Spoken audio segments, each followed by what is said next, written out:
Story. So I was in the class today and then a few of my friends were talking because lecturers boring as somehow we ended up on the topic of like spirituality and like supernatural encounters and all that stuff.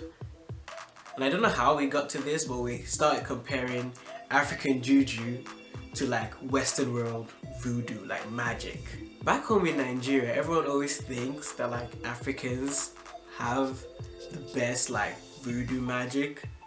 But then the thing with like Nigerian juju, like the witch doctors get their voodoo from the devil's messenger's PA who happens to live in that random like river down the road. People in the Western world get their voodoo straight from the devil. I mean, like they go to Satan and then this is where they get it straight from the source. I found an article about a woman who said she was impregnated by the devil. Link to that in the description down below.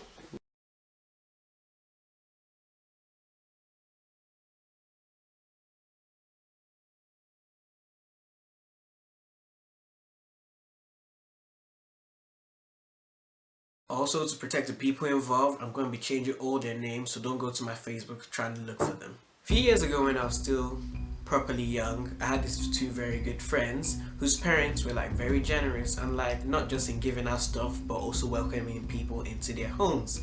A few of the people I remember living with them was a man named Michael, a little girl named Joy, and her little brother David. I don't know where Mr. Michael came from, but I know Joy and David were brought from a village in the western part of Nigeria. I don't really know exactly where, but they were brought to the city as a favor, I think, to educate them. First time I met them, David always seemed a bit off. He never spoke to anybody, he never spoke to me, I didn't see him speaking to my friends, he didn't speak to my friends' parents, and every time I seemed to come close to him, he would always run into me with a headbutt, like a full-on head bash. And I always thought it was a bit weird, but I just thought he was a naughty kid, so I never really paid too much attention to him. But then his sister Joy always tried to integrate, but I think because of like cultural differences, because I lived in the city and she came all the way from the village, there were so many things that we couldn't like mix with. Like her English wasn't as good as mine, so it just caused a little bit of communication problems. So I just let that slide as we're never gonna get along. And we all went to the same church.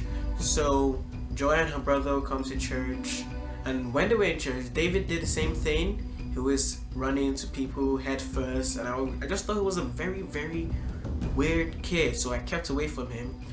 And his sister Joy really tried to fit in here and there, but then she always did something a bit off, a little bit weird that people didn't like her for.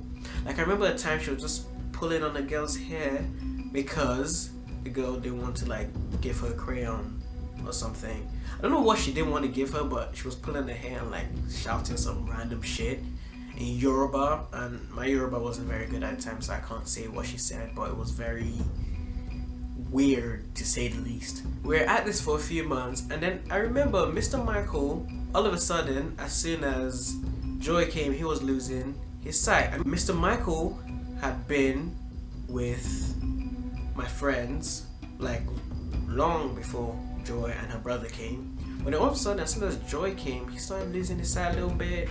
We were wearing sunglasses to church, he's wearing sunglasses everywhere, indoors, outdoors, and I just thought it was a new trendy fashion style that I didn't know about, so I didn't think too much about it. I remember one time I walked into church and I just saw Joy like crying. She was really like weeping, bawling, and then my friend's mom, my mom, and like other like ladies in the church were around her and were screaming, confess, confess. And then I was like, what the hell's going on? And then I heard from my friend that, oh, they found out Joy is a witch. At this point in my life, I still was a bit iffy on the whole witch thing, and I was like, no, like, that can't happen, like, what proof do you have? And they were going on about how she had replaced her little brother's mind with the mind of a goat, which is why he didn't speak to anybody, and he kept running into people head first, like a cornered goat would. And I just thought it was like bullshit. I called bullshit. I must be like 12, but I was still like, nah, that can't happen. That's not true. She all of a sudden she placed her hand on her brother's head, did that, said some random stuff, and then he came back. I said he came back, but it's like he was a different person. It was the first time I heard him talk. First time he didn't run into me head first, and I was a bit like, okay, that was a bit weird.